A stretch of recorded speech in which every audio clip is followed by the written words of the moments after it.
Welcome back. It's been a while since I hopped on the mic. We have had the flu in our family, and I've just been exhausted, honestly, and haven't felt up to making a video, but I did have a request to do a video on Heliot Ramos of the San Francisco Giants.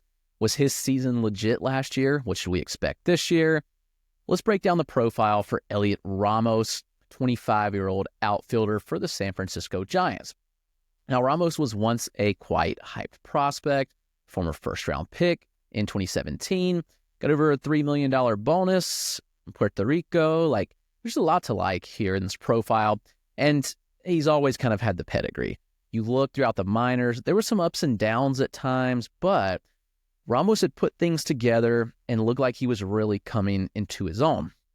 Now, in his major league debut in 2023, numbers weren't great. Then he steps in 2024, 518 plate appearances in the majors. He blasts 22 home runs, slashes 269, 322, 469 for a 792 OPS. That's pretty solid. In the minors also, he had 134 plate appearances in AAA and hit 8 home runs. So Ramos had 30 home runs last year, and the slash line put up a 953 OPS in AAA. So let's dig in a little bit. Let's talk about Ramos, who he is, what you can expect for him moving forward, and is he still a buy for fantasy baseball, even with the value going up? Now, he's locked in the lineup at this point, and he's projected to hit 5th by roster resource, which is a pretty good spot to be in, honestly, especially when you're hitting behind the likes of Heliot Ramos, Jung-Hoo Lee, and Matt Chapman. So should have a lot of guys on base and a lot of opportunities for Ramos to really drive in a lot of runs. Last year he drove in 72 in those 518 plate appearances in the majors. No reason to not expect that number to go up. So we've kind of established that he's going to play every day. Let's talk a little bit more about the profile. Let's look at what he does well, what he struggles with, etc. This power we know is good. So it's kind of fascinating, actually. McCovey's Cove out in right field in San Francisco, he was the first ever right-handed batter to put one in the water. So you're looking at pretty good power just based on that.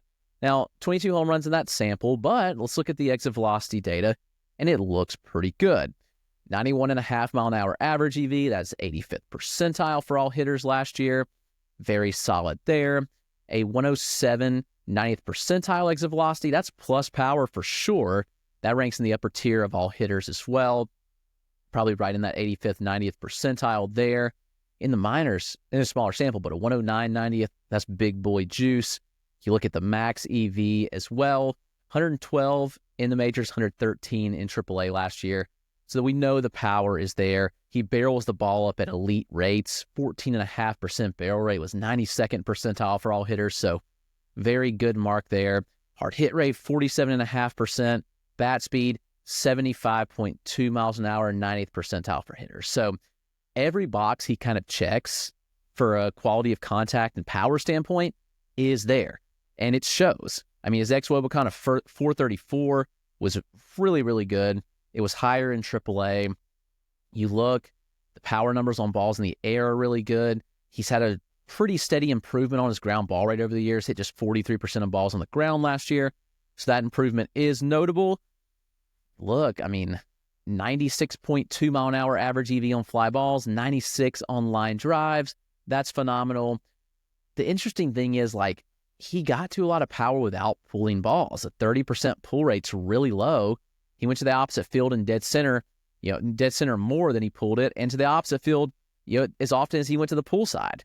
So it's pretty fascinating that he has gotten home runs, and it shows you what kind of power Ramos has. On pulled fly balls, average EV of 102 miles an hour. Aaron Judge was right around there. That's big boy juice from Ramos. The problem is he pulled just 26% of his fly balls last year. Something I'd really like to see him work on. That's not an issue of bat speed or anything of that nature.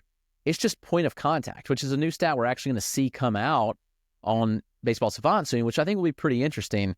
But the bat speed's there. Ramos should really be able to pull the ball more often. If he does, I think he's going to explode. I'm going to drop the spray chart right here for you to look at if you're watching the video. You see, going to center a lot, going opposite field a lot. I think there's a lot to like from a potential of just a little bit more pull, or even if it adds like a slight tick on the exit velocity, and he doesn't even need to add more.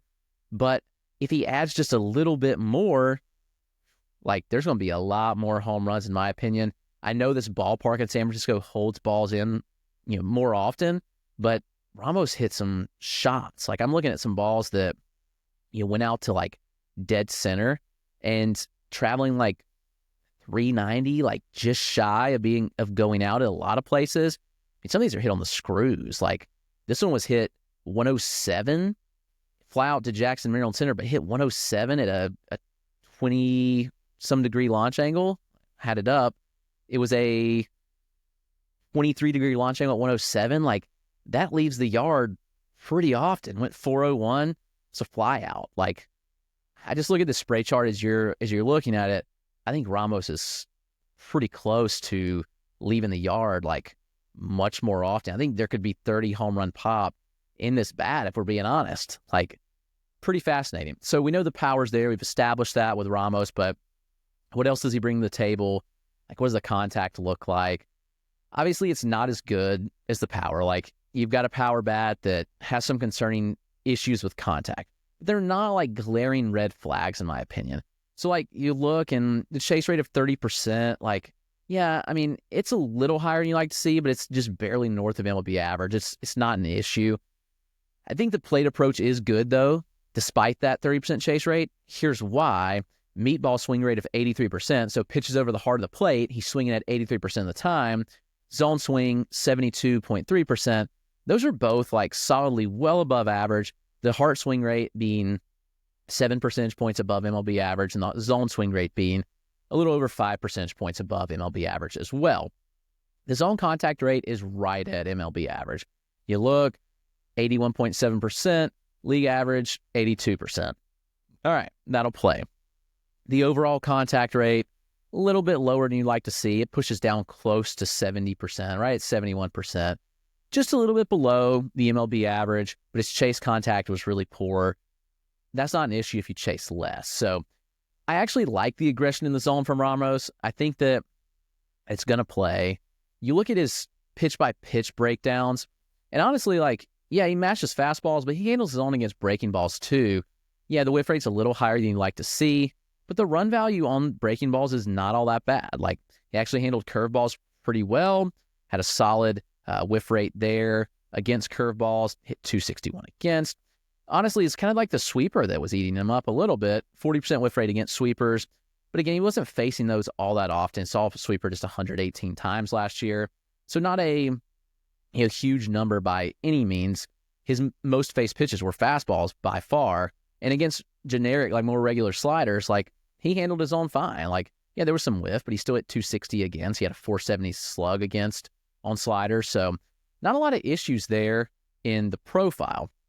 So I look at the kind of batted ball distribution he has. Like, you'd like to see him hit the sweet spot a bit more often. He has some good launch angles where he wouldn't barrel the ball up like he did. Like, the barrel rate I mentioned earlier is extremely good, but he's still not hitting the ball or squaring it up all that often. So there is still room for more optimization and improvement here, which could lead to him getting to some more home runs or even the batting average ticking up again. Like, I think that's a real possibility. Remember, he's still very young, so I think that there is the chance that we see continued improvement. Like, how much power does he get to? Is he going to be a 35 home run bat? No, like, I don't believe that, but I do believe that he's capable of tapping into 25, 28 home runs pretty easily, if not 30. And we could really see some of those numbers really improve. So the last thing I want to look at is, like, how does he fare against, like, good fastballs? Like we mentioned, the overall fastballs are good. But what about fastballs that are 94 miles an hour and above? This is actually fascinating because against good fastballs, 78% contact. That's good. 92.5 mile an hour average EV. All right, that'll play. 52% hard hit rate. 17% barrel rate. This dude absolutely mashes good fastballs. I love to see that. Let's look in pitches up in the zone too, because we talk about those good riding four-seamers. How does he fare against those? So I'm going to change the filter to just that idea. And still good numbers. Just 75% contact. That'll play. 96 mile an hour average EV, 23% barrel rate, 60% hard hit rate. He handles fastballs extremely well. So you like to see that out of Ramos. Again, all that to be said, like, what then is the expectation? Well, let's kind of factor in a full plate appearance season. I know he didn't spend all time in the minors last year. Like the splits, like we look at those, yeah, they're okay. I mean, he mashes lefties, so he's going to be in the lineup against lefties, and he fares fine against righties. So it's not going to be an issue for him, like, not being in the lineup at all, because the splits are good. I mean, it's not like the best numbers against righties, but a 673 OPS is passable. I'm not all that worried about him platooning because he's still fine against righties, and he absolutely obliterates lefties. 12 home runs against righties in 395 plate appearances, 10 home runs against lefties in 123 plate appearances. So really, really good numbers there. All that to say, let's say Ramos gets 620 plate appearances. I mean, that's a pretty good load. You could get more if you played every day, but I'll give him 620 and be conservative. I think he hits 25 home runs. I really do. Maybe more. I may be conservative saying 25 home runs. Does the average dip down a little bit? I don't know. Like, he ran a 330 BABIP last year, but also he hits the ball hard. He's going to run higher BABIPs, the fact that he hits the ball as hard as he does. So maybe it's a tick down. Projections like him in the I see him from 250-ish range. I'd say closer to 260, but that's not a big issue for me. When you hit for power like that, it's going to play. The OBP will be decent. Like, he's not walking at a super high clip, but it's not like a killer OBP either. So, yeah, I think 25 home runs is a realistic expectation for Heliot Ramos in his 2025 season, and 260 average, a lot of RBI. I mean, hitting in that lineup right now, I'd expect 85. Like, look who he's hitting behind. How many runs does he score? Still a question, but the RBI totals are going to be there. So lots to like with Heliot Ramos. Very excited about his 2025 season. I'm buying in for sure, and I believe in this profile. Yes, he has missed some time this spring. We haven't officially started spring training games, but hamstring, foot injuries. But he's fine. He's ready to go.